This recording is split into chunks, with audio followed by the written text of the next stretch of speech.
Hi, you guys. Welcome to our live event. My name is Brenda KB Anderson. I am a knit designer and crochet designer and yarn enthusiast. And I am going to be joined today by my friend Katrina Walker, who is here to talk about her sheep. So this is going to be a really fun event. I am going to be walking you through the construction of this beanie here. This is the Natalie and Lilac beanie, named after the sheep who gave us this yarn.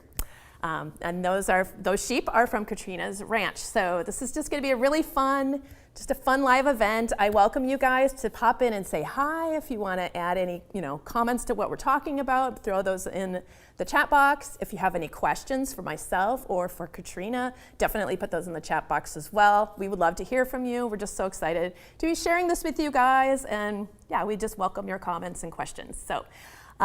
Without further ado, I'd like to introduce my friend Katrina Walker. Here's Katrina. Do you want to say a little bit about yourself, what you do, and why you're here today? Why am I here today? Hello, I am Katrina Walker, and welcome to my studio. As you might guess, actually, my main role, my main job is I'm actually a professional in the home sewing industry, and so I'm a fellow Craftsy instructor and have classes on garment construction and machine embroidery on Craftsy, and do a lot of teaching online and at shows and things. So the sheep are my other job, and so it's really fun because I get to actually really fangirl on Brenda because I've been a knitter for a long time. I spin, I tat, I do needle felting, I do a lot of things, but I'd never learned to crochet. And I'm also Clover's Tool School instructor. So of course we launched some new wanted to highlight some of our crochet hooks. And so of course I had to learn to crochet so I could actually do it on camera. And so thank goodness for Brenda, because I can now crochet. Aww.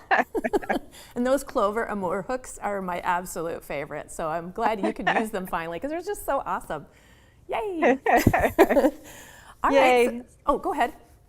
Oh, that was pretty much it. So okay. Yeah, so I'm an author and educator and designer by day and a sheep herder the rest of the time. So she wears a lot of hats, this Katrina. Okay, well, I was thinking I'm going to start out by talking a little bit about this pattern, and we're going to get going on this, and we're going to kind of go back and forth between me showing you steps on the beanie and then Katrina talking about sheep and the process of making, going from sheep to a yarn skein. So just to begin this, I want to introduce you to this hat. This is the Natalie and Lilac beanie. Of course, like I said, they're named after the sheep. Those are the sheep's names. This right here is the Lilac, and this one is Natalie here. They're super adorable, and I wanted to have pictures of them here just to make it seem like more real. That's one of the things that I noticed one of the things I was thinking about when I was designing this hat. I already knew with the pictures, I already had the pictures of the sheep when I got the yarn from Katrina.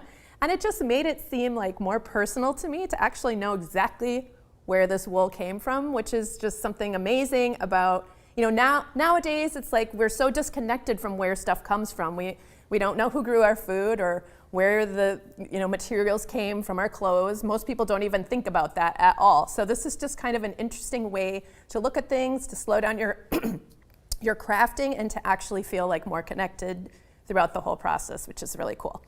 So for this project, I wanted to showcase the different colors, or at least two of the colors that Katrina had sent me.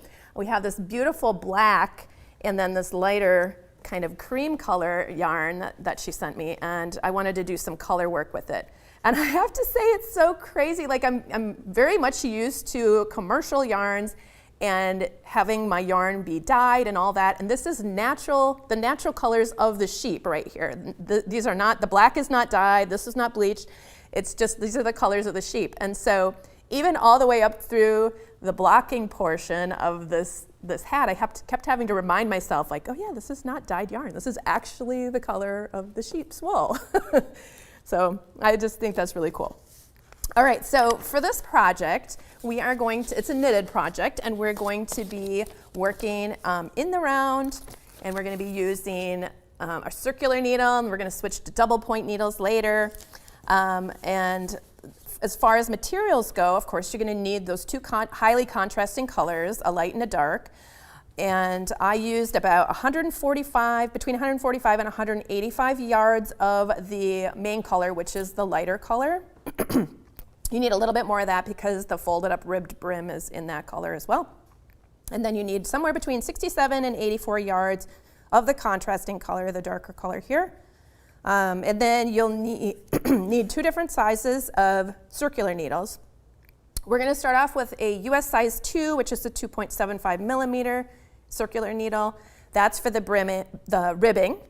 And then we're going to switch that up once we start working on the slip stitch pattern, which is the Colorwork section up here. We're going to switch to a larger needle. So we're going to be using a US size 4, which is a 3.5 millimeter needle for that. And then when it gets too small to be working on your circular needle, we're going to be switching to double point needles. So you're going to need 4 double point needles in a size 4, and that's a 3.5 millimeter size as well. And then I would recommend using a stitch marker to mark the beginning of your round.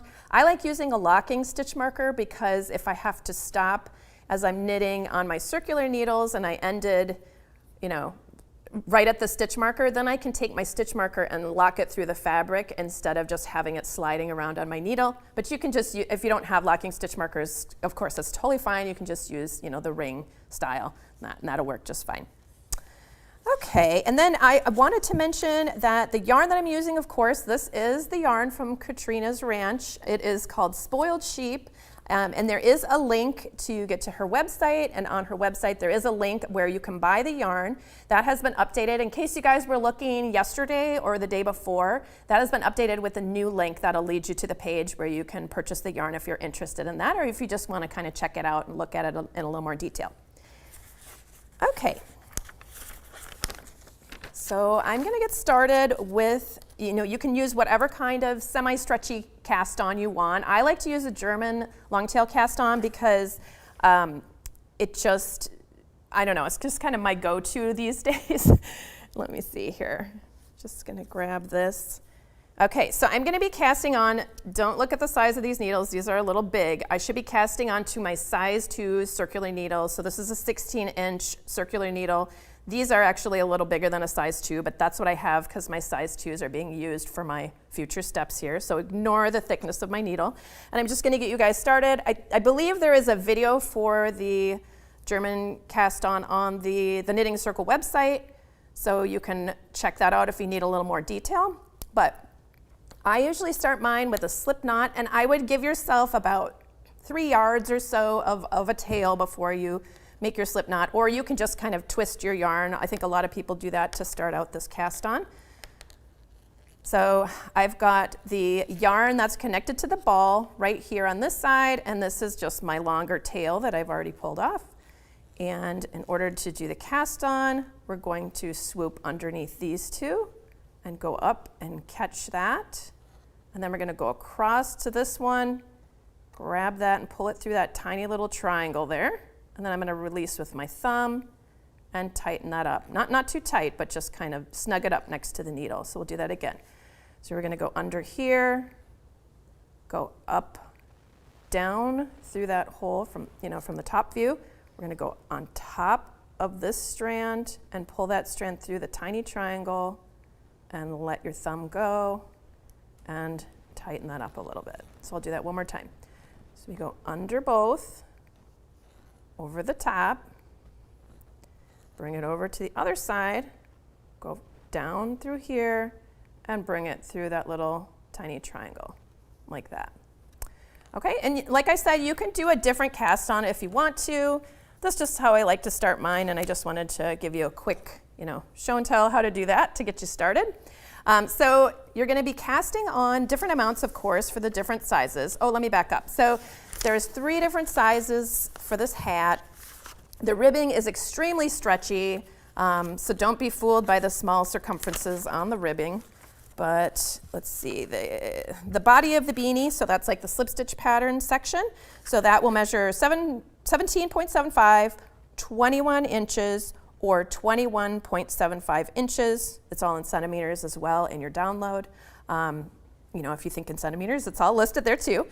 So those are the different sizes that we've included, and I would recommend finding a size that measures the same size as your head or up to 2 inches smaller than your head circumference, so that it has to stretch up to 2 inches to fit you. So somewhere in there, it's pretty loosey-goosey. There's 2 whole inches there to kind of play with.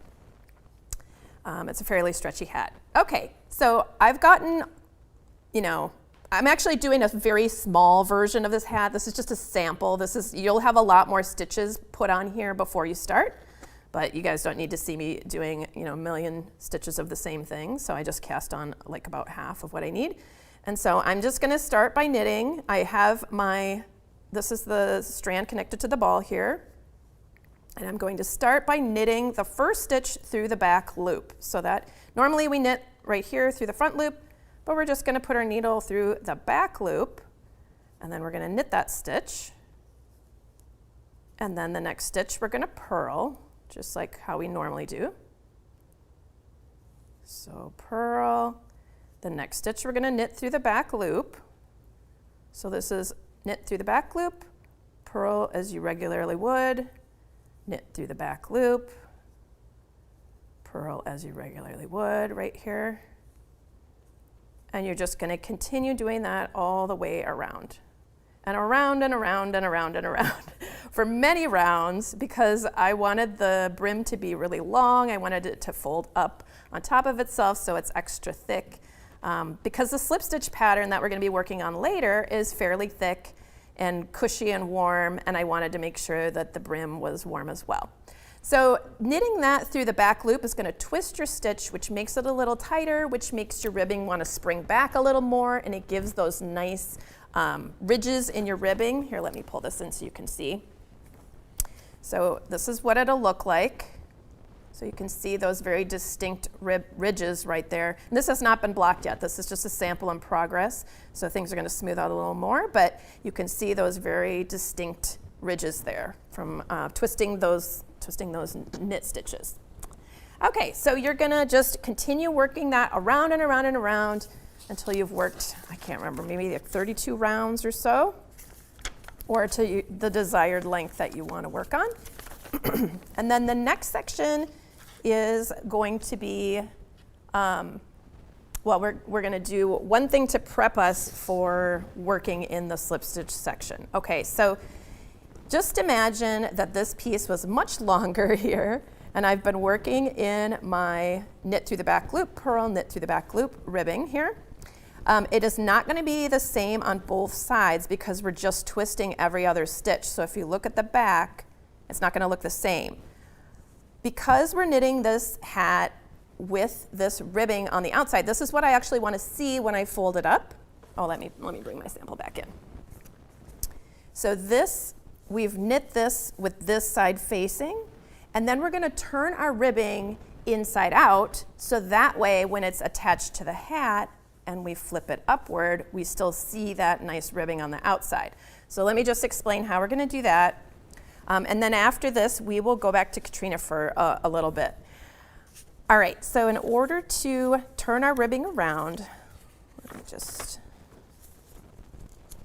turn to the right page so I can tell you where this is in your pattern. Okay, so after we've worked through the ribbing, there's this turn right side out as follows, because we are working, this is really going to be the right side of the ribbing after it's folded, if that makes sense. So what we want to do is we want to start working the slip stitch pattern with this side facing us. So the slip stitch is going to be the outside, and this is going to look like it's inside out, but when we fold the ribbing up, it'll be on the outside. I hope that makes sense. If it doesn't make sense, definitely pop some questions in there. It looks like we've got lots of hellos here too. Let me just, oh yeah, we've got lots of hellos. Dana is saying National Knit a Hat Day is coming, so I'm super excited to try this. I'm at work, so I can't work on it now, but I can watch. Awesome. And hello to Mary B. Hi. And Jim is saying hi as well. Dawn is here. Good morning from the Republic of Washington. It's a lovely day to knit or crochet. True. Every day is, right?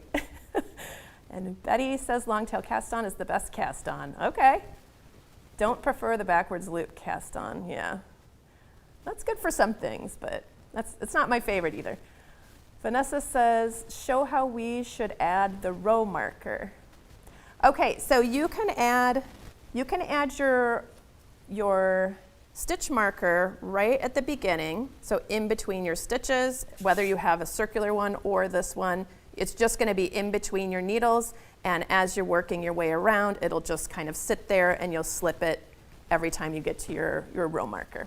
Good question, Vanessa. And Jim is saying, will this video be available later so I can watch? Yes, you can. You can watch it whenever you want later.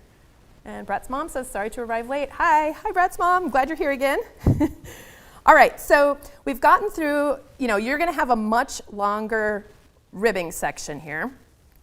And we're gonna start, before we start the slip stitch pattern, we have to flip our flip our ribbing inside out. So the way that you do that is you're going to slip the next stitch purlwise, so with your yarn in the back. So you're just going to see, here's my yarn in the back, I'm just slipping this stitch, and then I'm going to bring the yarn to the front between my needles. So there's the yarn in the front, and then we're going to slip the stitch on the right hand needle, so that's here, we're going to put it back on the left, right there, like that. Okay, so that just kind of trapped our yarn behind that stitch is what we did. And then we can turn our work around this way, and the yarn will be coming from the correct side and it'll feel just like normal. So that's just the little process so that you can turn your work and start working around the other way. And some of you guys might be wondering, well, why didn't you just knit the ribbing the opposite way? And the reason I didn't do that is because I don't really like purling through the back loop, which is what you'd have to do to have that twist in it. So I just prefer to knit, when I'm making this half twisted rib, I just prefer to do it this way and then flip it. It might seem complicated, but once you flip it, you'll be like, oh yeah, we're just turning it inside out. It's fine. Okay, so we're all set up to start our slip stitch pattern, but I'm gonna throw things back to Katrina for a little while. And I would like to know, Katrina, first of all, I wanna ask you did you grow up on a farm, or like how did you kind of get into the sheep farming? I'm just curious about your origin story with the sheep. Okay, well, actually, I did actually grow up on a farm. I'm from Eastern Washington State, which, hello, my friend of Republic. When you grow up on a wheat farm, you basically have no neighbors at all for many, many miles. But we had livestock, and actually, strangely enough, we didn't have sheep. I actually raised hogs growing up and showed them competitively in 4-H and FFA. My dad was into cattle. We had cattle. So all these things, but I grew up learning to do livestock evaluation, to do judging competitions and that sort of thing. And I never thought I would do any of it as an adult. I mean, I went back east to school, so I was like, I'm out of here, done with it. So, but I came back to Washington State and found myself actually running a 4-H program on the Olympic Peninsula in a little town called Chimacum. Some of you may, if you're a Pacific Northwesterner, you may know where Chimacum is. Otherwise, I'm sure you would not. But it's where there was a famous book back in the day called The Agonai. And this was back in, I think the 60s or 70s. I think it was in the 60s. At any rate, that's where it was based. So if that gives you anyhow, for Jefferson County. And when was basically being hired to be the livestock judge.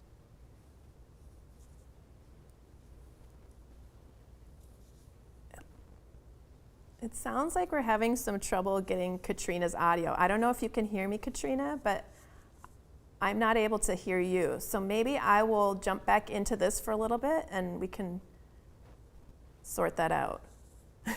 Okay, I'm gonna jump back into talking about the next step on this hat, which is working on the slip stitch pattern. So here in round 1, here we are in the slip stitch. Actually, we're gonna do, before we jump into the slip stitch section, there's one more little setup round here. And so I'm not actually gonna show this here, but you can see that there's 3 different sections depending on the size that you're working on here. And what this is setting up is you are basically doing some increases. We're preparing this to add some more stitches because the slip stitch section, even though we're going to switch to that larger needle at this point, or at the slip stitching section, when we switch to that larger needle right after we do this little line here, it still isn't quite large enough, and the slip stitch section kind of sucks everything in a little bit more. So we're going to be adding some extra stitches throughout here to kind of maintain the circumference or make it just a little bit bigger than the ribbing so that it fits your head and it's kind of proportional to the ribbing size. So you'll see here, depending on the size that you're working on, let's just say I was working on the adult, small, medium, large, or small, medium size, you would knit 5 and then you'd knit into the front and the back of the stitch, and you do that 20 times. Here, I'll just do that once just in case you guys are a little newer to knitting and you don't know how to do the knit front back stitch. But so you would just, here, I'm going to place my marker here. Whoops. We'll place my marker in here, and then we would knit 5. So 1, 2, 3, 4, 5. And then we're going to knit into the front and the back of our stitch. So we're going to knit in the front, so this is just like a regular knit stitch. And then before we pull that off, we're going to sneak our needle back in here, and we're going to knit the back of that stitch as well. And then we'll pull it off our needle. So that just increased our stitch count by 1 right there. And so whatever's in those parentheses is what you're going to be repeating all, however many times. So you would be doing that 20 times around. So knit 5, knit front back. And then you do that again, knit 5, knit front back. Same thing for these other sizes. You may be repeating that more, fewer times, just depending. But this is just a way to make sure that the stitch count's gonna align, everything's gonna work out mathematically, and it's gonna be the right size. So you're gonna go ahead and do that round, the body of the beanie, and then you're gonna change to your larger circular needle after that. And when you do that, let's see, maybe I'll just unknit this 1 stitch, and I'll move my, you won't be doing this on yours. This is just for the purposes of being able to demonstrate the next step here. So when we start on the slip stitch section, so just a little bit of overview about the slip stitch section, there's only 4 rounds here that you're going to be repeating. So the first round, you're going to be doing slip stitches within that round, and I'll show you what that means. The second round, you're knitting all the stitches in the same color. The third round, you're going to be doing some more slip stitches, and then the 4th round, you're knitting all those stitches. So really, there's only 2 rounds where you really have to be paying attention about the slip stitching business, and it's not very hard. That's what I love about this Colorwork pattern, because it looks tricky, but it's really not. And you're only working with one strand of color at a time, and it just makes it really easy. You're not going to tangle your yarns up. It's going to be fun. Okay, so. All right, and it looks like Katrina's audio is fixed, so I think we're going to go back to Katrina at this point, and then I'll get into the slip stitching pattern. Hi, Katrina. Sorry about that. No, sorry about that. I think what happened is I have a mute button on my phone for switching cameras and things, and I think I was touching my phone, and that would turn it on and off. Oh, okay. But anyhow, the long and short of it is, actually, I really learned about raising sheep from my 4-H kids when I was running a 4-H program. And then so that was really a great education. And then my husband's niece ended up getting her into 4-H with, we started with a champion ewe named Harriet. And if you go to spoiledsheep.com, you can actually meet the sheep. And you can see all their pictures, and you can read all their little biographies. And so you can read all about Harriet. So Harriet was the matriarch of Spoiled Sheep, and she's the one that started it all. And so that's Harriet with her daughter Delilah. Harriet and Delilah. That's so cute. And she was the sheep that taught us everything we need to know. Sheep can be very wise, and Harriet had a very long and illustrious show career as a 4-H sheep, and she loved to go to the fair, and she would always stand right in the corner of the pen. This is not normal behavior for a sheep. Normally they just don't like strangers, but Harriet loved to go to the fair. So she started it all, and then just learned along with my 4-H kids and my husband's niece, how to prepare and show champion fleeces and things. And then when we moved to the ranch here in Spokane, we brought her sheep with us because she was a basketball star and didn't have a lot of time for her sheep at that time. So we brought her flock with us, and then I added to it. And you know, the sheep have been coming and going. They live out their lives here, so I get to see them start to finish. So, Aw, um, look how yeah, cute it's they there are. we are. That's our little Rose Butte Ranch, you know, out here, and so they have a very cush life, the sheep. But that's, you know, I've always been involved with, or at least when I was growing up, apart from the 8 years I lived back east, and was in investment banking and things like that. I pretty much have always, you know, really loved livestock and working with them. And I think with sheep, there's something really special about the relationship with sheep. Yeah, we can tell. Look at that picture of you. My Disney So princess sweet. picture. Aw, I love that photo. All right, I'm going to show the next step on this, and we're going to kind of be going back and forth between my little tutorial and then Katrina talking about more about her adorable sheep. Okay, so here we are in the slip stitch section. We've already done our setup round. We talked a little bit about that. The slip stitch section, we're going to be working round one in the same color as we did the ribbing in, so we're not changing colors yet. So we're going to knit one, just a regular knit, not through the back loop like we have been. So there's our knit one, and then actually I'm going to bring this in because I'm changing to a larger needle here. Don't forget to change to your larger needle at this point. Okay, so we're knitting one, just like regular, and then we're going to do a houndstooth combination, which means we slip the next stitch and we slip that purlwise with the yarn and back. So let me move this so you can see my yarn a little better. So there's my yarn held to the back, and I'm just going to go ahead and slip that stitch like that.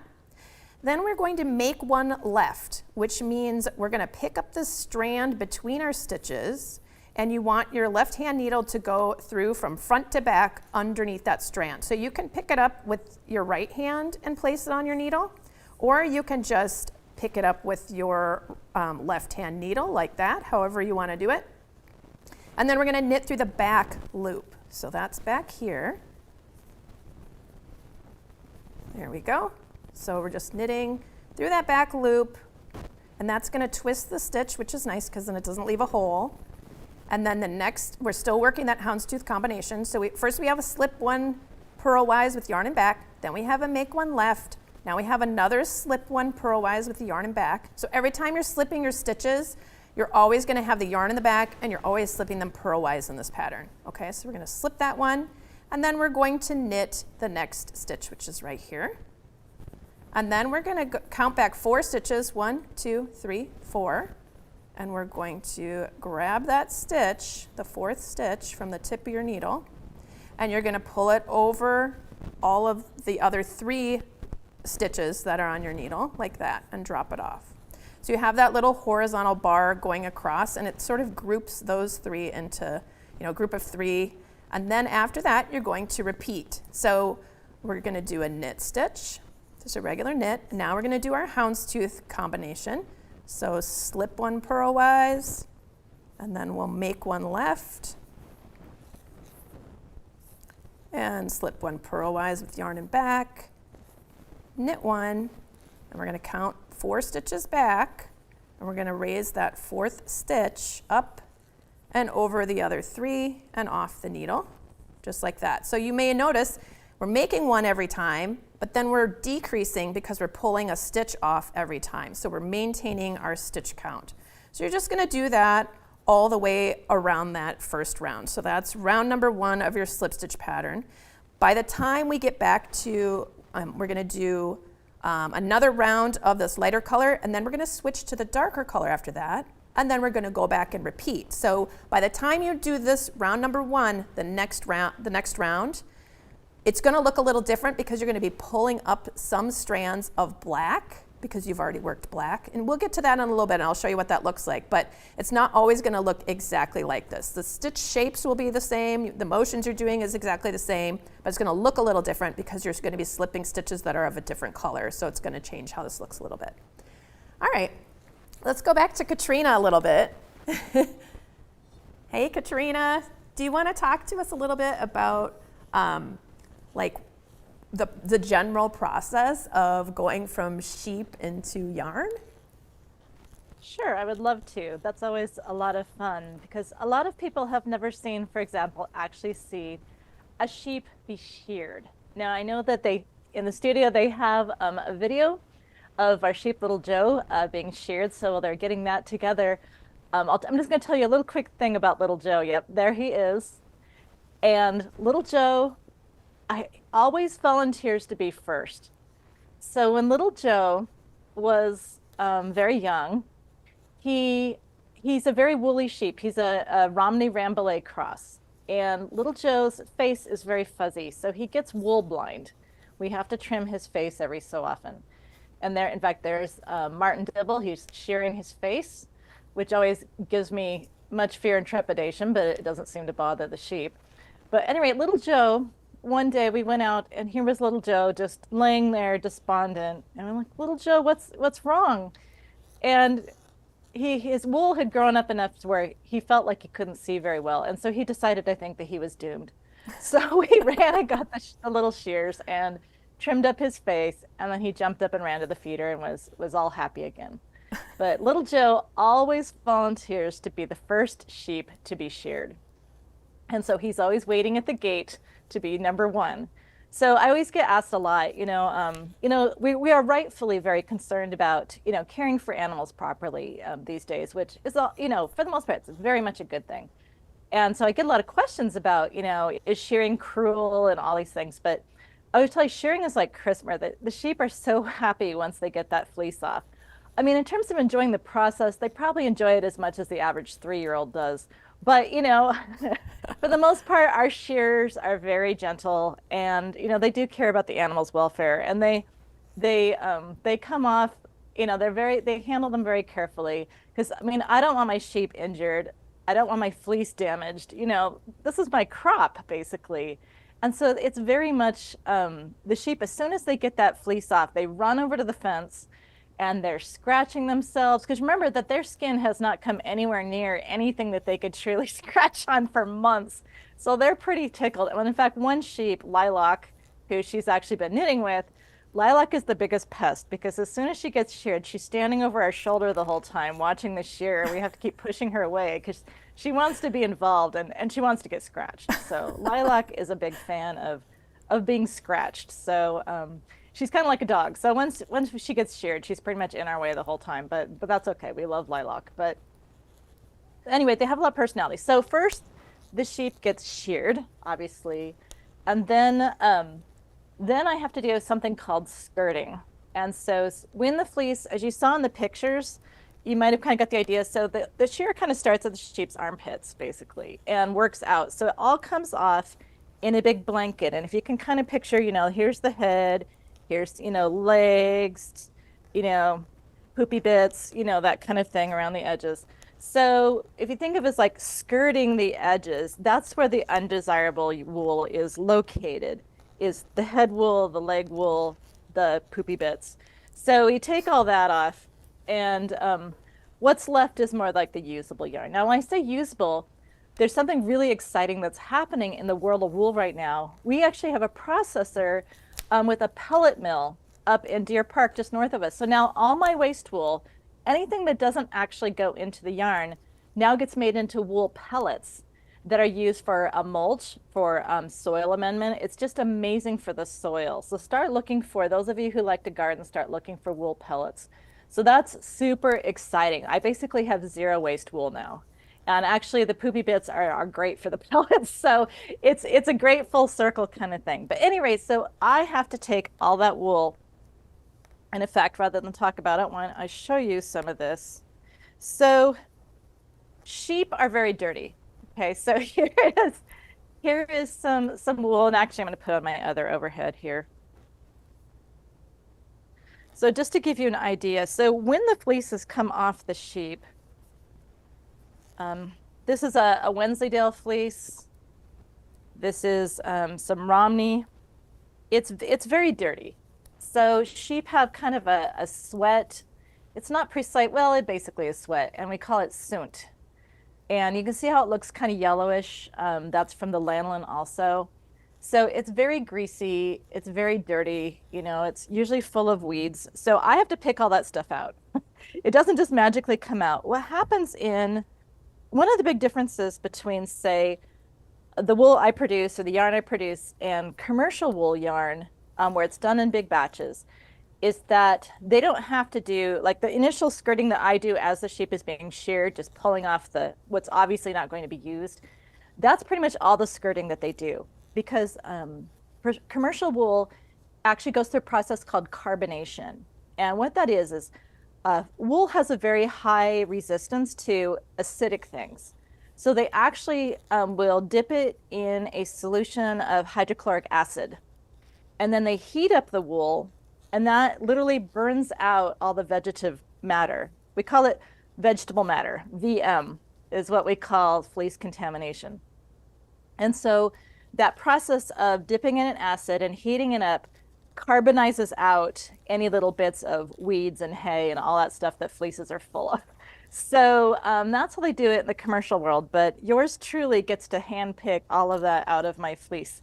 So it can take sometimes a few hours at least for me to go through a fleece and get it ready to be made into yarn. So once I've got that fleece as clean as I can get it. So if you have spoiled sheep yarn and occasionally find a little fleck of hay, well, just please, forgive me, because believe me, I have touched every inch of that yarn's fiber. But anyhow, so then it goes to the processor where it goes through a process of first washing. And they'll wash out the majority of the lanolins. So like, for example, so again, I'm just going to use since I have my Wensleydale fleece here, or my Wensleydale cross actually. So like, here's the difference between the raw fleece and just, I didn't soak, this was only one wash bath. So my processor will usually do a couple of wash baths. And sorry, I'm not sure why my focus isn't a little clearer here.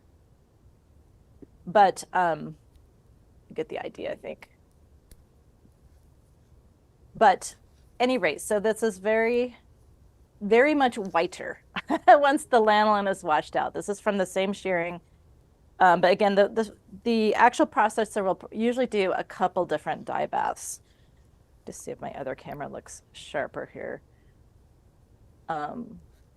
Nope, that's a little too close. Anyhow, I think you get the idea. Yeah, we can see there's a really big difference between those two, Katrina. Yeah. That's a huge difference. It's significant. So, it's like when people buy raw fleece, it's like, don't judge it until it's been washed. But anyhow, so yeah, but then it goes through a process of, it then goes through what's called a picker. So that literally picks apart, you see how this kind of wants to, it clumps together. It comes off the sheep like a blanket, it sticks together.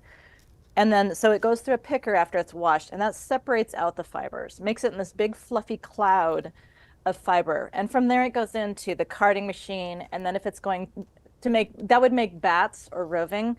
And then if it's going to be spun, a lot of times it'll go through a pin drafter, and that could make, that's called more of a top. And then of course it's spun and skeined and all that kind of stuff. But that's the basic process. Wow, thank you for that. That's a lot of information and so neat to see the differences between the wool that you showed us. That was just like night and day there. So I'm curious about the carbonization process. Putting it in the hydrochloric acid, I know you said wool has a resistance to that, but like, does that change other properties of the wool? Like, does that make a difference for those commercial yarns where they're just inherently different once they go through that process compared to your yarn because it doesn't go through that process? Well, the wool fiber itself is really strong, and like I said, it has a high affinity for acidity. This is why we use acid-based dyes to dye wool, because wool has an affinity for acid. So its chemical linkages are very strong, and they're not really affected. Now, alkalinity, so like bleach, for example, bleach is a strong alkaline, and wool literally dissolves in bleach. So one of the ways we test for wool in like the Make It With Wool competition, one of the ways we test for wool is actually you can take a scrap of your wool fabric, put it in a cup of undiluted bleach, and if it all dissolves, it's probably 100% wool. So some of it, you may be left with a few things in it that those are, there might be, some polyester fibers in there, some spandex fibers, whatever, but we test for that. A really rudimentary test is to put it in bleach. But anyhow, so go back to the carbonization. I don't think it actually damages the wool, but in my opinion, my yarn, because, or any kind of yarn that you've bought from a processor that's been hand processed fleece by fleece, it's going to feel different because like my wool still has a little bit of the natural lanolin in it. It still has that, it's still kind of sheepy, you know? I Yeah, mean, I it's can not a feel that. strong And scent, I right? notice that when I'm working with your yarn. I'm very much used to working with commercial yarns, and this just feels different. Like it feels like I would, you know, I could tell that there's something different going. Like it's almost like it has lotion, but it's not lotion, it's not sticky or anything like that. Right, But it it's not feels sticky. conditioned in some way Yeah. where it doesn't stick to you.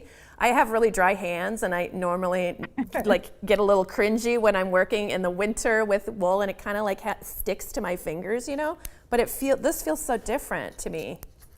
So that's what in my opinion, that's the biggest difference is that with my wool, because it's not carbonized, you know, the lanolin, I mean, lanolin is a commercial product also. So, you know, it behooves, you know, the producers to remove the lanolin from the fleece because obviously then it can be used in cosmetics and things.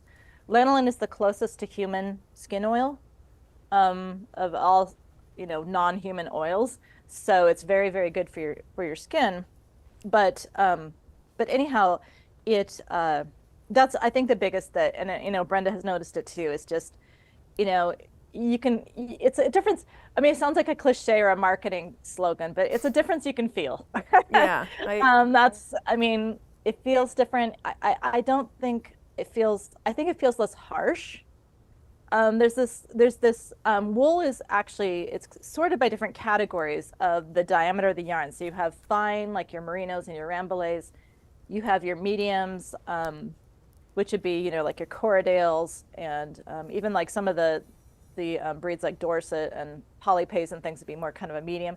And you have what we call coarse breeds, which would be our Romneys and most of our long wools, my Wensleydales, that sort of thing. But there's this kind of a misnomer that coarse means rough and harsh. And it's not true at all. I mean, I tell you that any of my Romney yarns can go right against your skin unless you're extremely sensitive. But I think part of it, in my opinion, part of it is because it's not completely stripped out. And I mean, with commercial yarns, they have to add back in oils in the spinning process to make up for the fact that the lanolin's been removed, but they don't have to do that with my yarns. So yeah, it's just different. And you know, the only thing it's been exposed to is soap and water. So I just think that's better for everybody. Yeah. And like what you were saying about it feeling something being coarse, but it's not itchy. Like I can feel it has more texture to it, but it's not itchy at all. Like it's not. One thing that I do sometimes when I'm like trying to decide, you know, what I want, if I want to make a cowl or a sweater or something that's going to go next to my neck, which is the place that I'm the most sensitive, is I'll like put a little bit of yarn and wear it like a necklace for a while and just see if it's annoying or not. And I was like, like I can feel the texture in this. I wonder what this would feel like as a sweater. So I tried that out, and not itchy at all. Like, but yeah, I know, I understand what you're saying. It does have a coarser feel, but it's not. Yeah, it's not itchy at all. Yeah, it's really not. It doesn't mean that it's rough. Right. Yeah. It's just the diameter of the yarn is very different. Well, do you want me to talk a little bit about yarn fibers and some of the differences? Sure. I just So they want to can pop in see? here real quick just Yeah. to show you guys. So I worked all the way around on that round 1 of the slip stitch pattern, and I've started working on round 2 because all it is knitting every stitch as it comes up. Here's the end of my round. I've just started knitting my stitches, and then after this, you know, I'll pop back in and show you the next step. But yeah, take it away, Katrina. Oh, no problem. I can talk about sheep all day, so just interrupt me whenever you need to. But I was just going to show some samples, and I may need to refocus a camera here real quick. But and maybe adjust the exposure. But one thing that really affects the quality of yarn is something we call crimp. And we're talking about these various kinds of yarn And the yarn diameter is one thing, but and excuse this is what, livestock people's hands look like. So please excuse. I have to put on fake nails when I need to look good on camera. But anyhow, so this is some Romney fleece. Let me grab just a couple different samples here. Some different fleeces so you can see the differences. So this is a Romney fleece. Now Romney, actually, it might be a Romney Rambouillet cross. And so a Rambouillet is a fine wool, and a Romney is coarse wool. So when you breed the two together, you get some really nice results. So I really like my Romney Rambouillet crosses. But you see how it looks, there's like little zigzags. Just hold still so my camera can focus a little better. That looks better. Okay. So you can see like those little zigzags. That's what we call crimp. So crimp varies a lot from breed to breed, and it can be whether it's fine or coarse or anything in between. And we also have things to consider like what we call staple length. So in this case, the top one is a Romney. That's a long wool. The one below it, this is actually Natalie. This is actually one of the fleeces that Brenda's knitting with is Natalie, and this is some of her raw fleece from her shearing in 2021. And you can see that it's not as long as the Romney. Now let's compare that to the shearing from the same exact year. Go back over to my beautiful Wensleydale samples. So look at the difference here in length. Let's, actually, maybe it's better this way. Okay. So I'll just line up the roots here. Actually, it goes that way. And so, can I even get the Wensleydale on camera here? So one of the things that's kind of crazy about when you're breeding and you're processing this into wool is that this Wensleydale fleece, and see how big the crimp is in it. It's super big compared to down here with Natalie with a little bit finer. And this is nothing compared to a merino would have an even finer crimp than that. But anyhow, this, it's too long for me to get commercially processed. So I can only sell my Wensleydale fleece. I sell it actually as raw wool, and it gets made into doll hair, usually, and Santa beards and things. And you saw how brilliantly white it is when it's washed. Wow. All that icky stuff comes out. So this is very popular for Santa beards and doll hair and things. But I cannot have this made into yarn because it's too long. So there's actually limits to how long a fiber your spinner, your commercial spinner, can card and spin. So I could process this for myself to spin by hand using hand cards, but you can't. Even my drum carder isn't a big enough cylinder to process this with my drum carder. So this is all the same exact year's growth. So these sheep were all sheared on the same day, and they'd been sheared on the same day the year before. So there's a huge difference, not only in the kind of wool they produce, but even in the length. There's just a huge difference. So it's really, raising sheep is really interesting because you're always trying to figure out, what you want to work with, but also, there's so many different characteristics.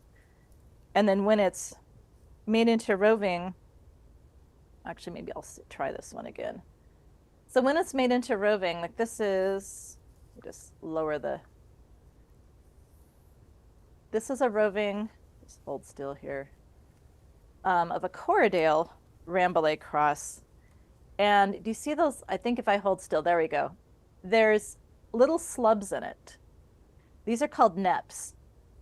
And for some reason with some Corriedales, they're very prone to producing neps, these little balls of fiber. And it's just this particular sheep, it's just part of his character. I've researched it, what can I do about it? Basically, I just have to accept that. So his yarn, when it's spun, it's going to be irregular, just very slightly irregular, which can sometimes drive the spinner I've had some commercial spinners where if the yarn wasn't absolutely perfectly smooth, they get kind of irritated about it. But knitters don't seem to mind it. I don't mind it. I think it's beautiful. But there's different characters to it, and these nips don't really show up until it gets processed.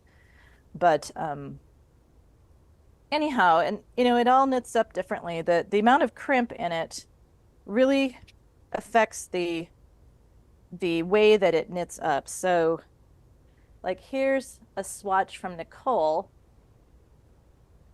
and then compare that to, say, this is a Wensleydale. So I showed you that really long lock. This is May. This is not the same Wensleydale sheep, but the fuzzier yarn. So the fuzzier yarn, see how it fills in the gaps better? Let's see, what size needle? This was a size 9 needle. I'm not sure why she knitted these on such a large needle. Okay, so Nell's was actually knitted on size 3 needles, and this was not knitted on size 9 needles. But even though this was knitted on a considerably smaller needle, because of that big crimp, so here's, Nell was pretty much a purebred Wensleydale. Here's another more highly, or more purebred Wensleydale than the one I showed you for a little Laney, or no, that was Lottie. At any rate, really big crimp. So you're not going to get that fuzz with the big crimp. So the coarser wool, long wool breeds, this is what is nice to spin if you want to do super, super fine knitting, like what they call a wedding ring shawl, for example. If you have these really long, fine fibers, I mean, this is technically a coarse wool. It's the fiber itself is not small, but it's so long that you can spin it practically like just a very, very fine thread. And that's what is ideal for hand spinning into those very, very fine shawls. But so that crimp, it makes a big difference in terms of whether you get a fuzzy yarn or more of a smooth yarn, even though these were both commercially spun by the same processor. So it's not like one was done woolen in the woolen manner and one was done in the worsted manner. They're all basically more of a worsted type spinning. So the character of the wool makes a big difference. So yeah, that's interesting. It's so, the more that I knit and crochet, the more I'm of course learning about yarn. I'm kind of learning about it backwards. Like when things don't work, then I'm like, oh, wow, I guess I should have picked a different yarn for that. But it's interesting to know, from the beginning, like the way I should be learning, like to understand like what type of wool turns into what type of yarn, or what would be good for what kinds of projects, or the different looks of the yarn, or that type of thing. So that's interesting. There's a sheep for every purpose. Yeah. So I mean, in all seriousness, so like sheep evolved with us. I mean, I think this is my hypothesis of why people love sheep, because we are so, our paths as a civilization have been so intermeshed with sheep. And, sheep are what drove, Great Britain and Spain would not have had the big empires that they did back in the day if it wasn't for the wool trade.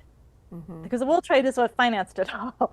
So, Australia, if someone hadn't accidentally sent a batch of merinos and somebody hadn't realized what they were and didn't eat them to Australia, world history would have been changed. So there's literally, there's certain sheep for carpets, certain sheep for socks, certain sheep because again, that character of their wool is so different.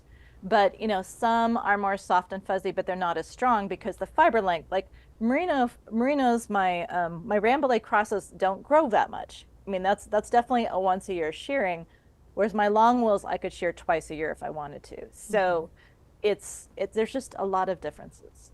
Yeah. But I think that's why people love sheep. Yeah. Lots of variety, and variety in color, and variety in, and our survival, and our ability to thrive as human beings. Yeah. All right, I'm ready to show you the next step on the slip stitch section. So we have completed round 2, which was just knitting in that same main color. And now we're gonna bring in our second color here. I've got lilac here, ready to go. So I'm gonna slip my marker.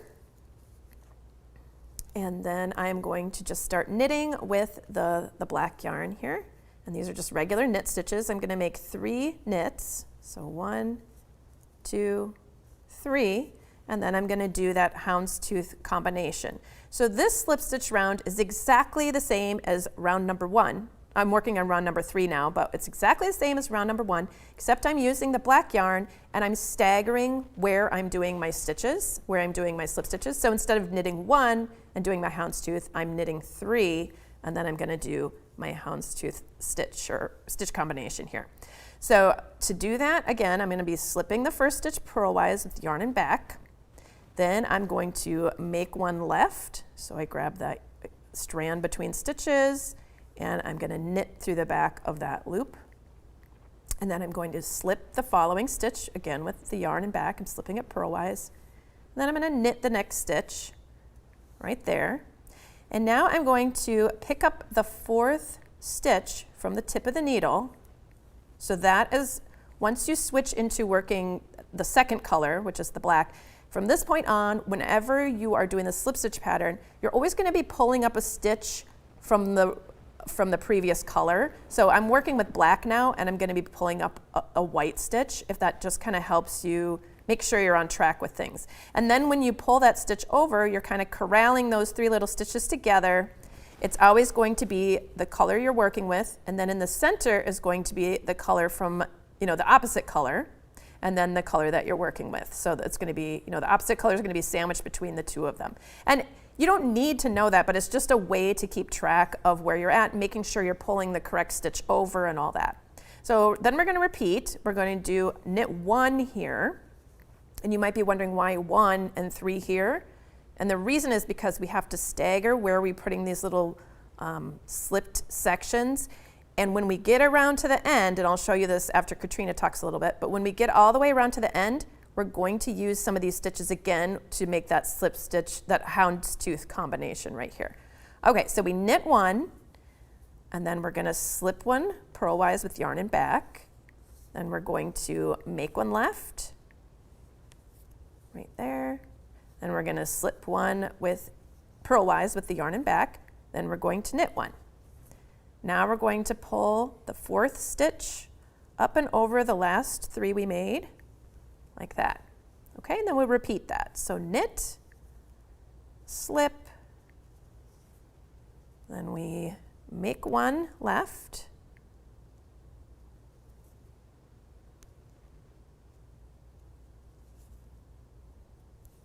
there we go, and slip 1 purlwise with yarn and back, knit 1. After you do that knit 1, you're going to pull up the 4th stitch from the left and pull it over. So you might notice as I'm doing this slip stitch pattern, at the very end after I knit 1, I don't pull it off my needle. You can certainly do that if you want. So here's that last knit 1 that I'm talking about. You can pull this off the needle. I just leave it in there because it seems to make my knitting a little faster, just to leave it in there until after I pull it over, and then I pull my needle out of both stitches. So it's up to you, but you don't have to leave it in there. I just didn't want to confuse anybody. So I'm going to continue working the slip stitch pattern all the way around, and just before I get to the end, we'll check in again, and I'll show you kind of how to complete this round. So let's welcome Katrina back. She can tell us some more about sheep. Well, I was just looking to see if there's any questions yet. Oh, yeah. Just in case there was.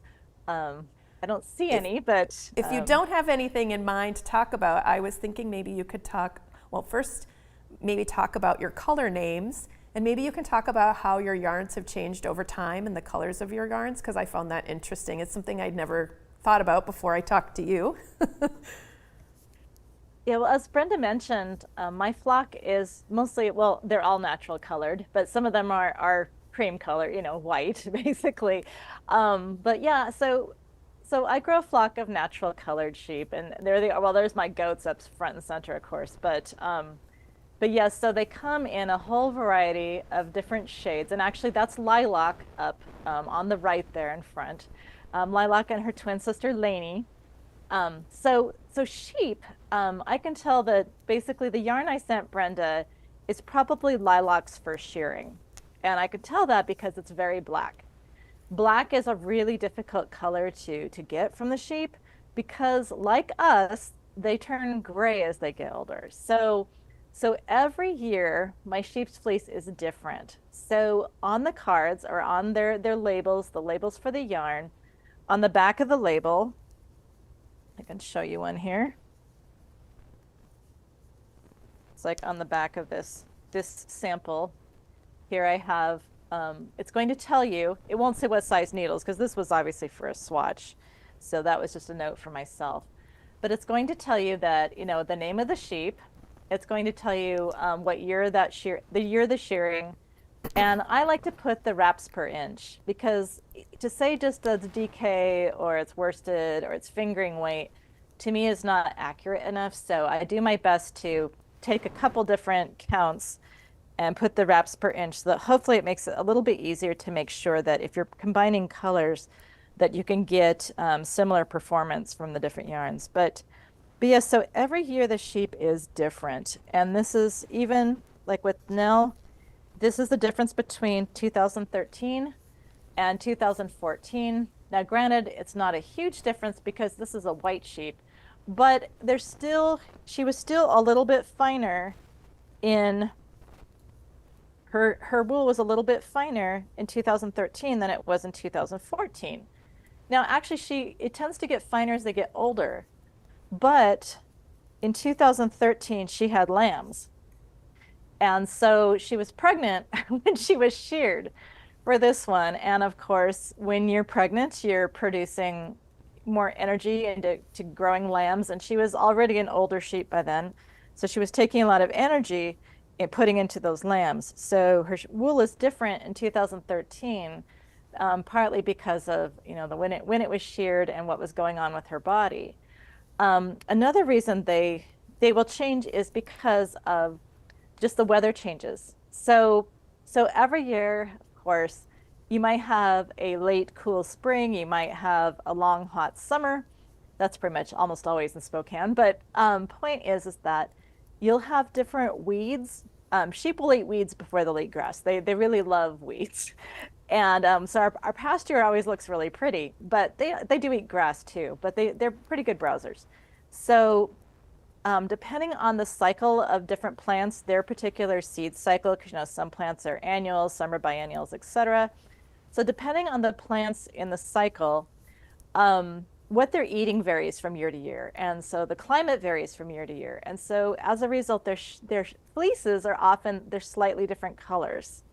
So when I brought my husband's niece's sheep from Western Washington to Eastern Washington, their fleeces were totally different the next year. I mean, yes, they were still, ash brown or gray or what have you, but it was a slightly different color. You could really see the difference. And it was just because of a different change in diet and climate. So they respond a lot. And so that's why with my yarn, now what happens in the commercial wool industry is that if you ever tour the Pendleton Woolen Mills here in the Northwest, I recommend it. It's very interesting. But they'll reserve, even though all they work with is white wool, they'll reserve bags of fleece from each year going back several years so that they mix in multiple years at a time every time they process. And that helps to ensure that there's a consistency to the spin. Because if they were to only use one particular year at a time, the yarn would vary too much. So like their blankets wouldn't be as consistent. So even in the commercial world, they're mixing, again, batches from different years, shearings from different years in order to maintain a consistent clip. So there's an awful lot to wool. And just as I say, there's about 1,000 breeds of sheep worldwide. Oh my goodness. And so again, a sheep for every purpose. Yeah, so much variety. It's just mind-boggling. Okay, so I've almost reached the end of my round 3 here in my slip stitch pattern. So I want to show you how I complete round 3 because it's just a little bit different. And the reason it's a little different is because we've shifted over where we're doing those little slip stitch combinations. And we need to make a slip stitch combination that straddles right on top of where our stitch marker is. So I've worked all the way around until there's just one stitch left to work, and then I'm going to do that that houndstooth combination, but this is called in the pattern I abbreviate it as the LHT, meaning the last houndstooth. And so this stitch pattern, this exact thing I'm going to do here only happens on the contrasting color rounds of the slip stitch pattern, and you'll see why in a minute. So we only have one stitch left, but we have to make one more little slip stitch combination here. So we're going to slip that stitch purlwise with our yarn held in the back, and then we are going to make one left. And so we'll just pick up this. Actually, we're going to remove our stitch marker so it's out of the way. We're going to make one left with that little strand right there on top. So that means we just pull it up on our needle and we knit through the back of it. There's our knit. And then now this is where our stitch marker was, but we're going to be using these next two stitches in this combination. So the next stitch, just like before, we're going to slip it with the yarn in the back, and don't mind that it's a black stitch, that's okay. And then the next stitch is going to be knit. Okay, so keep in mind those two stitches are the first two stitches of the next round.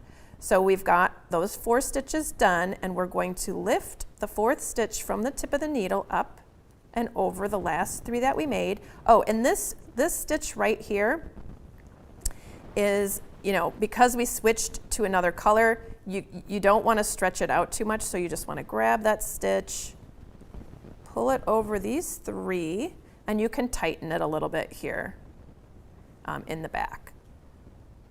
And we're going to be continuing that next round in the same color that we just worked, so it's in that contrasting color, the black. So, but before we do that, we don't want to lose track of where the beginning of our round is. So remember those last 2 stitches we did that we worked as part of that last houndstooth combination, those last 2 stitches are actually the first 2 stitches of our round. So we're putting our stitch marker back in place there. And then we're going to slip those back. So now we've got our stitch marker in the correct place, and we're just going to continue working our way around. On the next round, we're just knitting every stitch all the way around. So we're just going to knit every stitch as they come up. Just like this. And then I will show you what it looks like at the end of this round when we switch back to the next repeat of round 1. So I think if Katrina has more to talk about, we'll go back to Katrina. Let's see. I have some great questions here. So oh, yeah. Yay! Love questions. So I'll just go in order here. So the first question's from Marie, and she's asking if I offer tours or workshops at the ranch for knitters who want to learn more about the entire fleece to yarn process.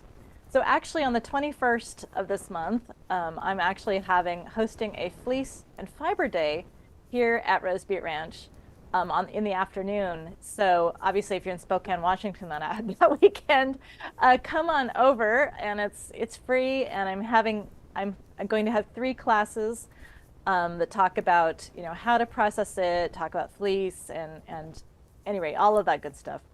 And I'll be selling fleece at that. Have raw fleece available for purchase at that event. My yarn is all sold through my friends at Kimono Momo.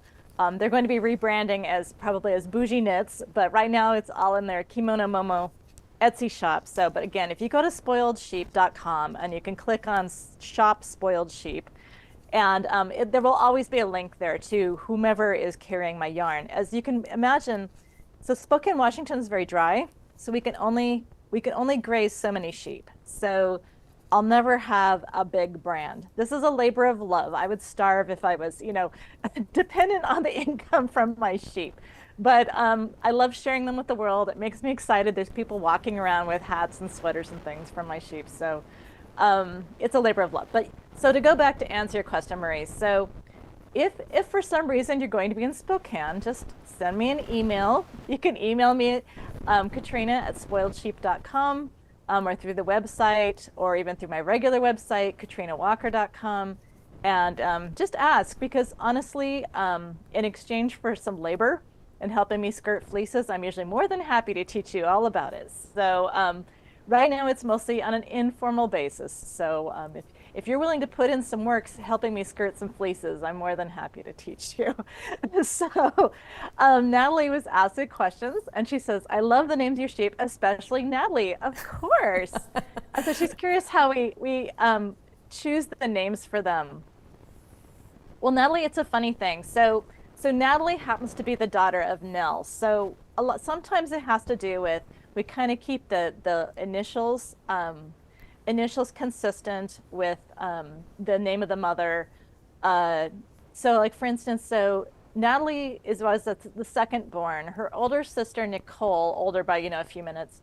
I actually did help those sheep into the world. I literally physically helped remove them from their mother. So I was there. And so baby Natalie and Nicole. So my husband's a Nicole Kidman fan.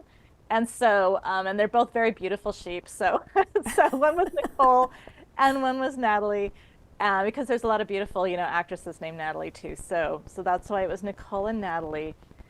Sometimes they come to me with names, like Nell and Ariana, already had names when I bought them. So, and they were registered sheep. So they were their registered names.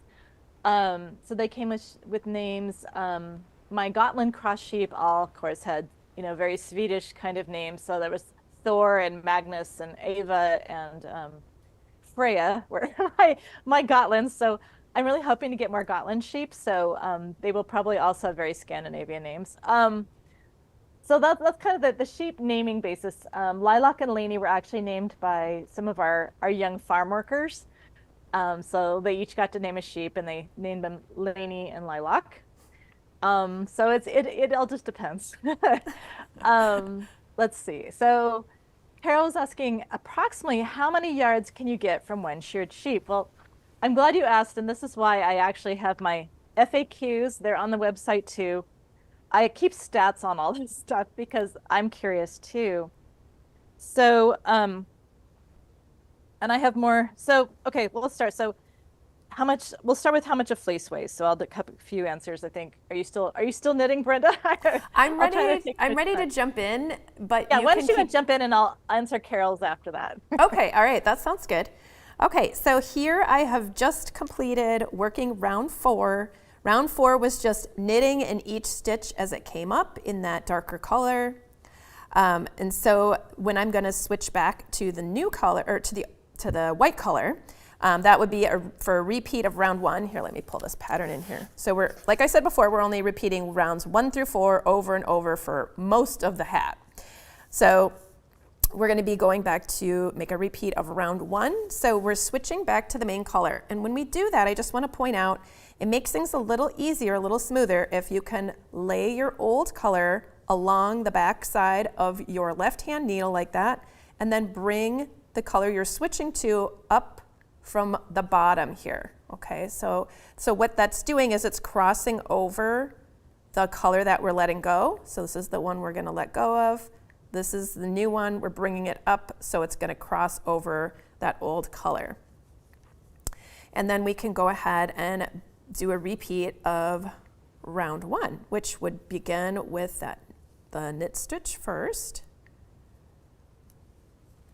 So here we are, let's see. Okay, so we're gonna do a knit here, and then we're gonna do that houndstooth combination. So we slip our next strand of yarn purlwise, then we're going to make one,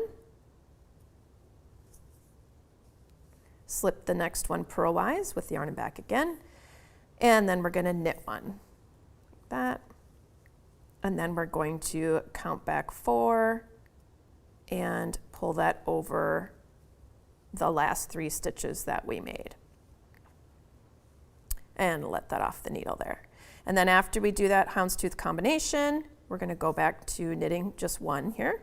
Then we're gonna do the houndstooth combination again. So basically we're doing houndstooth combination, knit 1, houndstooth combination for the whole rest of the round. Oh, I forgot to put my stitch marker back in. That's another reason that I like using these split, the removable stitch markers, is because sometimes, if I take it off for a minute, I will forget, and then I'll have to put it back on.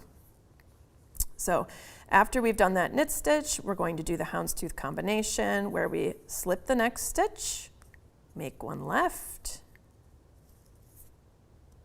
slip the next stitch, and knit one. Then we pull the fourth stitch over the last three we made. Kind of corrals those three together. And like I said before, when I was working with the black, it was, it was the opposite of this, but we've got the color that we're working with should be on either side of the center color, which is the one from the previous section of color. That didn't make much sense. Let me try that again. So the color that we're working with, after we've done that houndstooth combination, you should only have one strand of the opposite color right in the middle of those corralled three stitches right there. So then I'm going to knit one here, slip, make one left, slip, knit, grab the fourth stitch and pull it over the last three, drop them off your needle, just like that. And we just keep working that all the way around. And you can see when I pull down on this a little bit, it's starting to make those little kind of box shapes. So there's the white that kind of extends up, and you can see that little patch of black there, and you can kind of start to see that houndstooth pattern emerging at this point. Katrina, were you ready to talk a little bit more about your sheep? Oh, I'm always ready to talk about my sheep. But I hope everyone is enjoying this project as much as I am. I was so excited that someone was going to do color work with my natural colored sheep, and I was really bummed because I didn't get one cast on myself before this event. But now I'm really glad because watching Brenda is just such a treat, and all the things that I probably would have got wrong, now I think I can do them all correctly. So we're learning so much from each other today. That's why I love these events. Oh, it's so fantastic. I love it. But I'm so glad Carol asked that question. So Carol asked, approximately how many yards of yarn can you get from one sheared sheep? So I'm going to back up just a little bit.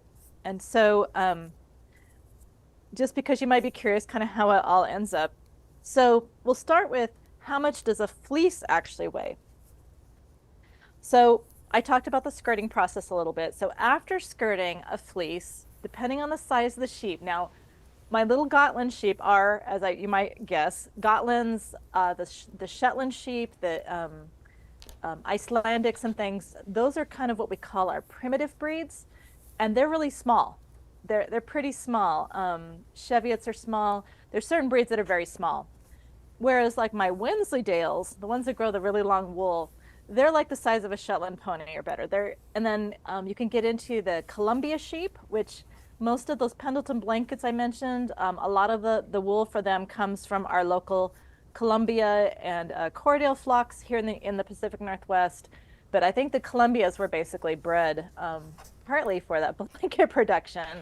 But they're a native, I guess you could say, to the Northwest, but they're absolutely huge. Like I said, they're about the size of a pony. So some of my shearers, Martin Dibble, who you saw shearing Little Joe, can't shear for me anymore because they're just not up to handling my big sheep. They can do operations that are selling lambs, so they're just mostly shearing lambs that are much smaller. They're only shearing like 120 pound sheep as opposed to my big old girls. But anyhow, so fleece after skirting weighs 3 to 13.5 pounds. So that's why I explained about the size of the sheep, because obviously the bigger the sheep, the bigger the fleece, but usually in that 6 to 11 pound range, depending on the size. So that's how much it weighs after I picked all the garbage out and taken out any wool that isn't uniform. So then from that, you get about 1.5 to 8 pounds of yarn. So because there's about, depending on the amount of lanolin, sheep sweat, all that stuff in the fleece, plus every step of the way, whether it's the washing, the picking, the carding, pin drafting, spinning, you lose fiber along the way. So about 44 to 70% is my my yield in terms of yarn weight versus fleece weight. So 44 to 70%. So what that results in, now most of my yarn is, it's worsted weight. It's kind of DK worsted weight, most of my yarn. Sometimes I usually have the spinner, the commercial spinner, choose how to spin it. They're the experts on their machinery. I don't tell them how to spin my yarn. So I ask them just to do whatever's best for that fleece. But usually it's DK, worsted weight, predominantly. So I usually get between 2,900 to 9. My biggest yield so far was Tara. She's a Corriedale ewe. She's huge.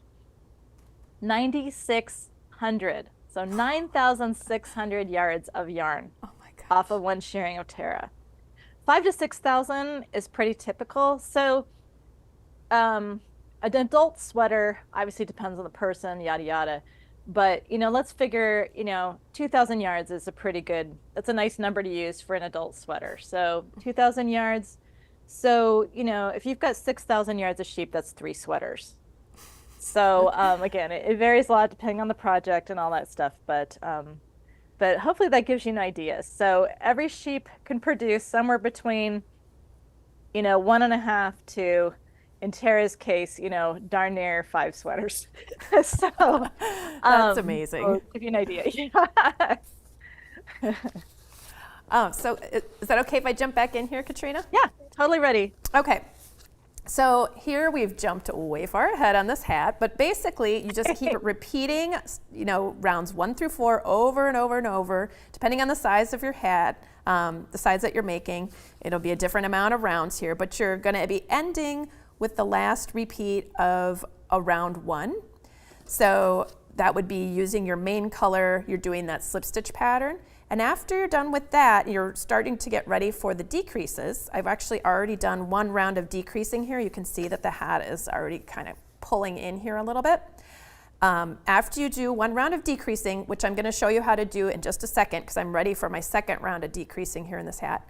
After you do the first round of decreasing, then you're going to do 7 more rounds within that pattern. So the printed pattern will lead you through every single round, but just so you kind of have the idea, you're just kind of following along in the same stitch patterns where you're doing those slip stitch patterns on repeats of rounds 1 and 3, and then you're just knitting in the same color that you did your previous round in on the following rounds, So it's pretty easy.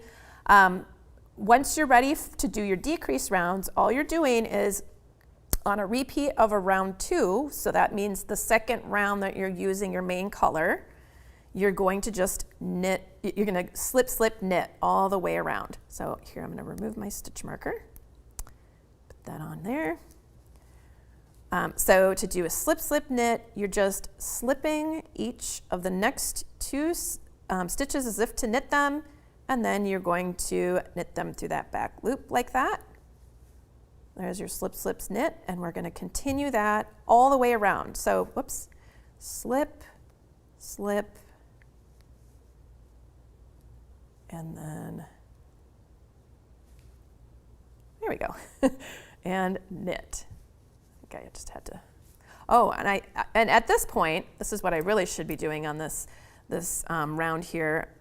We should be switching to those double point needles. I'm going to just scoop those off and put them on my double points. That's why it was hard for me to make those stitches because it's getting very tight up here, and that's one of the things I wanted to show was at some point you have to stop knitting on the circular needle and you got to switch over to your double point needles because it's going to get too small. Okay, so you just slip, slip, and then knit. And we're just going to continue that all the way around. On the first round of decreases, so that would be you're either working around 34, 42, or 50, depending on the size you're working. You'll notice here that we're slip, slip knitting all the way around, and then for the different sizes, you may have a different amount of stitches where you just knit them at the very end. So you'll slip, slip knit around until there's only 4 stitches left. For the 2 smaller sizes, the largest size, you'll wait until there's 8 stitches left. And then you're going to just knit those stitches that are left. And the reason that we're doing that is just for math's sake. It's just so that on rounds after that, things will still be divisible and you'll still be able to maintain that houndstooth check pattern all the way up. So that's just a little chance there to kind of reorganize how many stitches you have so that they're divisible by 4 eventually. So that's what that little bit is about. And after that point, when you're on the round that I'm doing right here, which is my second round of decreasing. So this was the first round of decreasing, 34, 42, and 50. And the next round of decreasing happens down here at 42, 50, and 58. That's what I'm showing you. And at this point, you're just gonna slip, slip, knit all the way around because we've already kind of adjusted for those kind of math issues. And then we're just ready to go ahead and basically halve our stitches. So we have half as many after this round. So I'm gonna continue working on that. And we'll see if Katrina has more about her sheep. Sure. I was just trying to think. So let's see, what else do we want to talk about?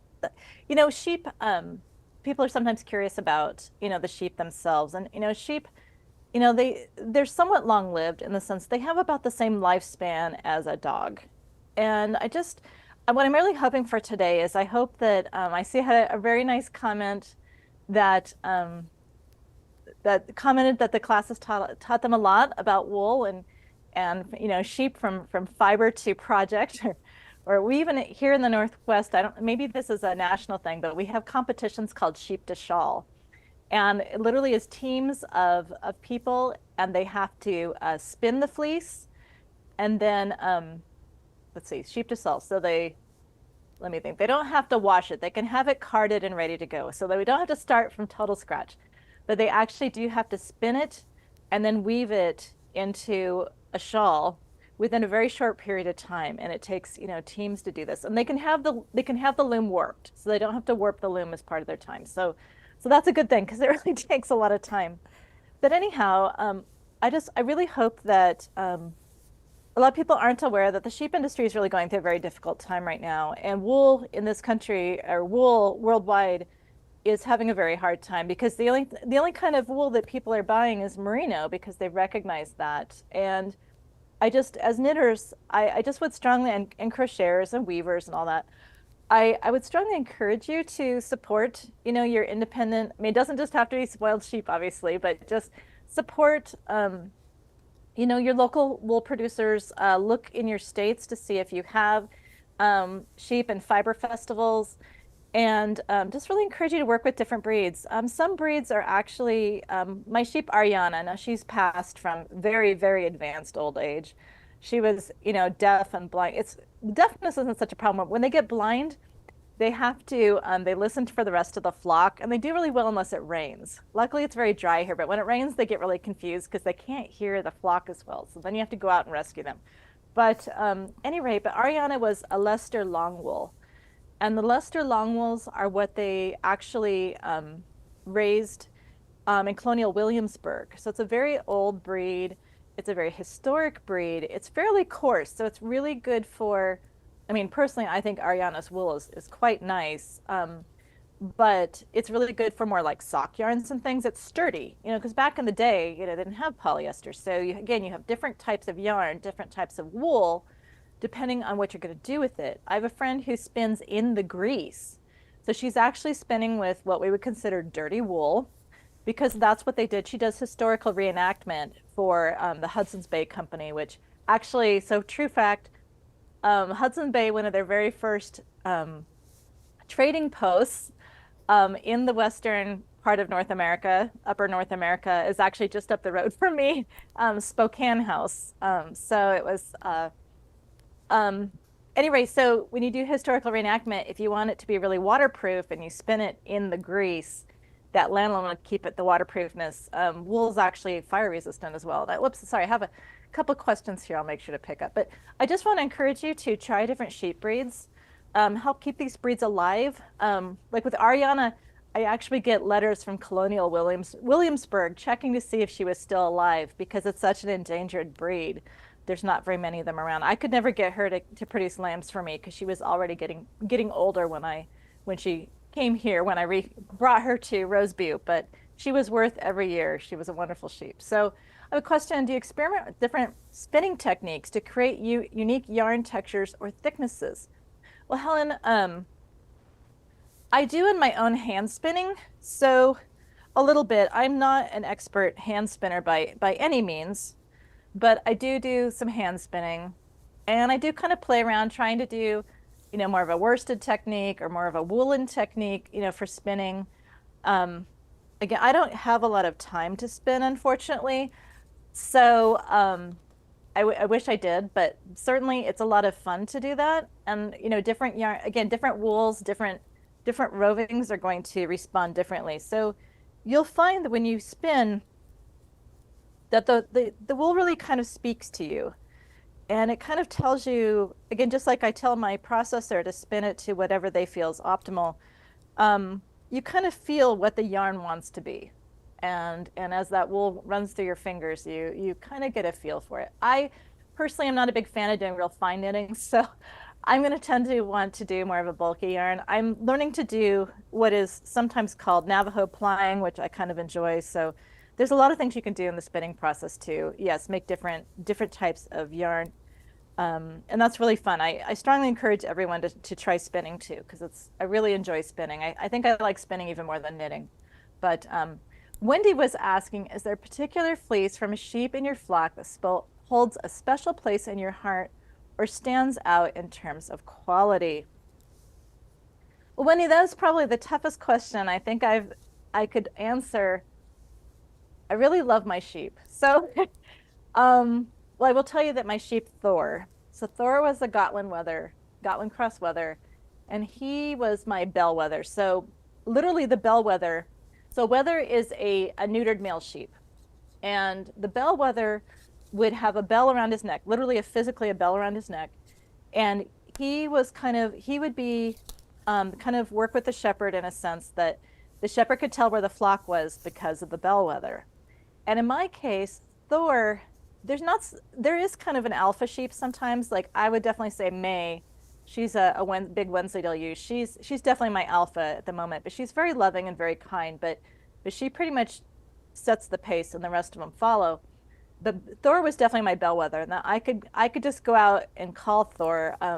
I don't use sheepdogs to herd my sheep. I have such a small flock. We're only on about 40 acres. And I have livestock guardian dogs that watch over my sheep night and day. There's a pack of them. And yes, there's my Nell. There's my mama Nell. And that was Otto. Otto was already an ancient Great Pyrenees when we moved to the ranch.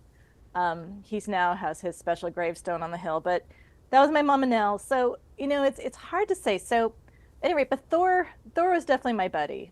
And one year when we had terrible, terrible smoke, he had respiratory issues from an illness when he was a lamb and when he was shipped here. And at any rate, we had a horrible year where the smoke was really bad and he ended up with pneumonia. But at any rate, I love Thor.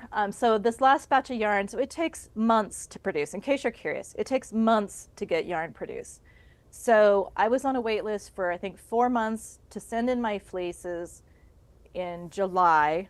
I still haven't been billed for the incoming weight. So you have to pay when you income the weight, you have to pay for that based on the incoming weight. So another reason you want to pick out all the garbage you can. And so I haven't been invoiced for that, so she probably hasn't started processing it yet. So it'll probably be another 2 or 3 months before the next batch of spoiled sheep hits the shelves.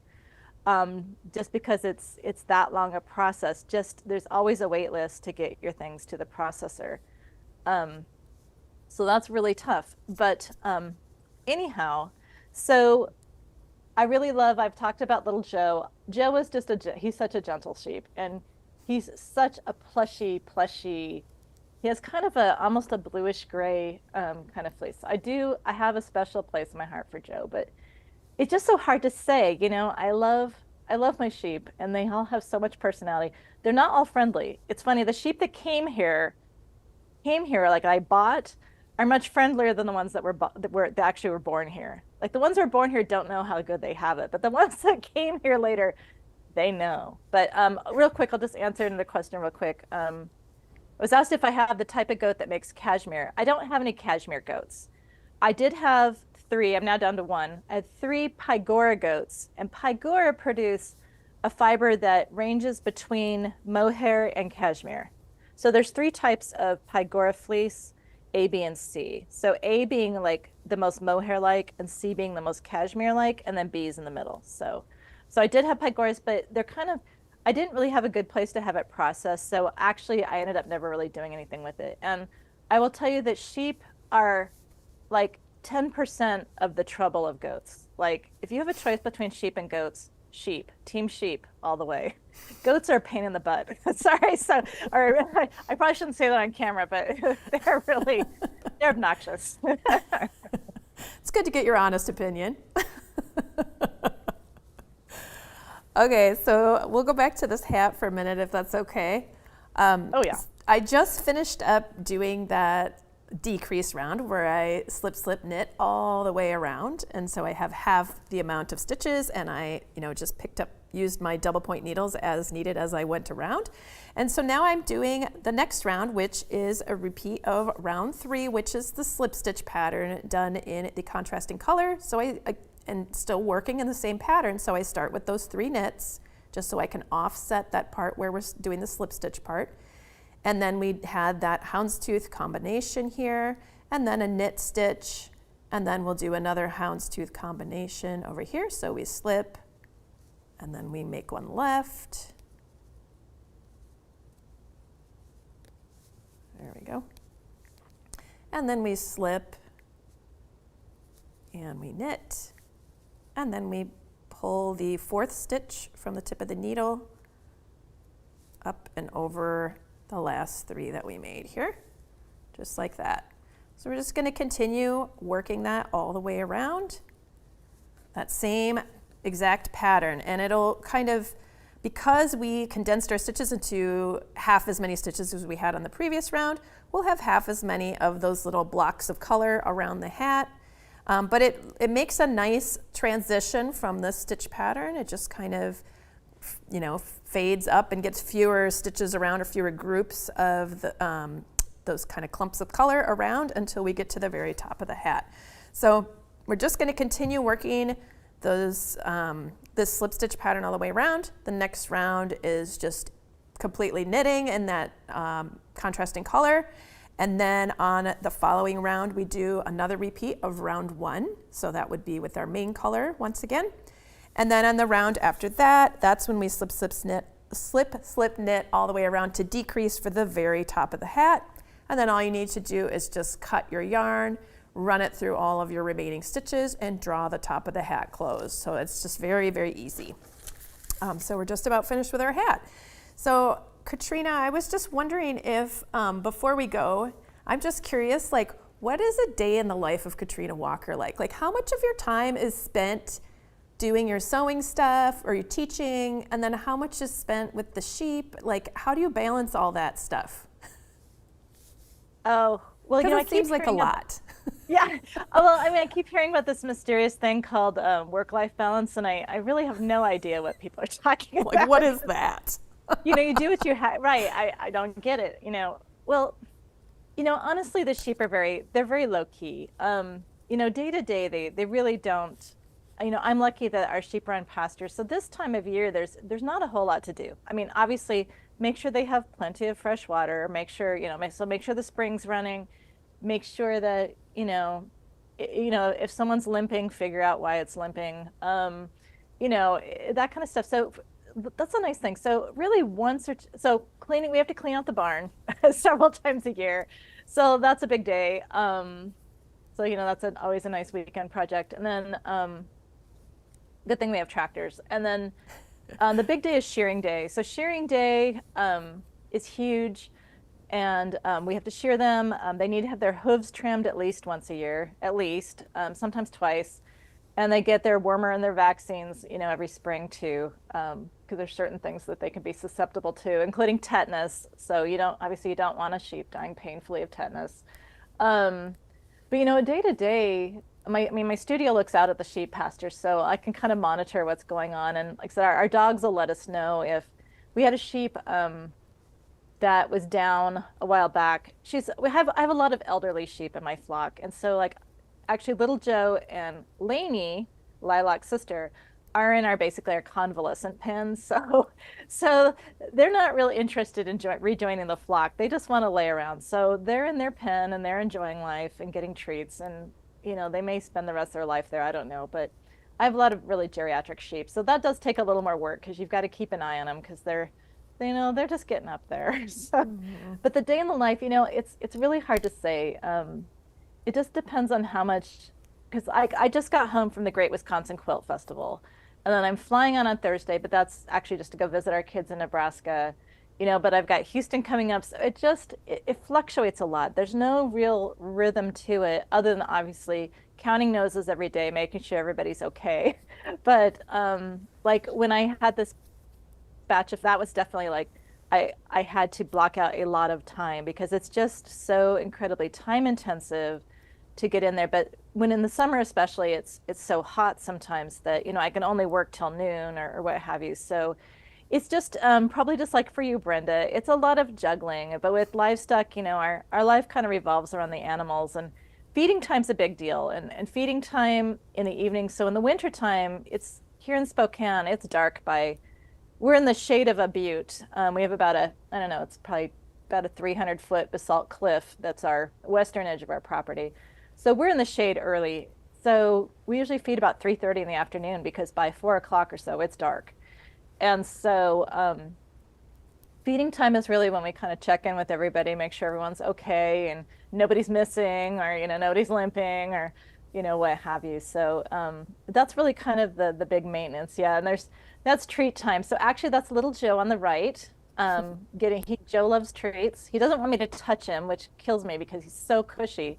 He's like a little teddy bear, but he loves treats. That's Mama Nell. But yeah, so it's just, it's a lot of everyday checking in, but the sheep themselves, unless I have a bunch of fleece to process, it's pretty low key, but I do have to try to get myself block out some time and get into the fleece barn. I think I have about 70 fleeces right now on hand. So if anybody wants to buy my yarn, and I'm going to be having roving process. So in a few months, there will be spoiled sheep roving available through Kimono Momo as well. Right now there's 12 different sheep. I think it's 12 different sheep. I know there's at least 12 different yarns that are available. Again, this is all small batch. I only have so many sheep and there's just only so much time. And it's very expensive to produce yarn. It's a big outlay but I want knitters to be able to work with it. So, I don't pay myself because I can't afford to pay myself without it being completely unaffordable to everyone. So it's a labor of love. But anyway, I'm kind of babbling right now, but it's just a lot of things. I mean, I asked you kind of an open-ended question, so it's okay. Yeah. Okay, so unless anybody else has any questions, I don't see any other questions. Let me just check in here real quick. I think we've covered a lot of ground, so I think we're good. Yeah. Okay, so I just wanted to ask you one more question before we go, unless you have anything you want to add. Well, someone just asked if it's hard to get shears. And here in the Northwest, luckily, we actually do have quite a few shears. And they work full time, so year round. That's good. Oh, actually, before I ask you my final question, I just wanted to make have one more thought about this hat. So I've led you all the way through to fastening off. You're going to run your yarn through the remaining loops at the end, pull it tight, weave it in, and then don't forget to block this hat. I just wanted to specifically mention that because as I was working with this yarn, more so than other yarns that I've used before, it seemed to bloom a lot. And so as you're knitting this up, you can kind of see in my sample here, you can see a little bit of light coming through the stitches, between the stitches a little bit. Once you block that, it seemed like it puffed up, it swelled up, and it bloomed so nicely, and it just feels so soft. And I just love what the blocking did to it. I mean, it already felt good before I did that, but when I blocked it, it just gave it a plumpness that it didn't have before. So I just wanted to make that little comment. Don't forget to block your stuff, you guys. Don't skip that step. And definitely do a water block, like get it all wet, soak it, squeeze out as much water as you can, and then let it dry. So, okay, so my last question for you, Katrina, is I've been wondering, living on this picturesque ranch with the sheep, this is like the thing that knitters and crocheters have daydreams about. I mean, we think, oh, work was so hard today. Man, wouldn't it be amazing if I could just live on a sheep farm? It's like a thing that's very common for us to have these daydreams about. So I'm wondering, since you're living that life, what are you daydreaming about? Is there anything left? I daydream about retiring so that I can actually sew and knit and spin and do all the things I want to do. Honestly, Yeah, that's the um, next step, right?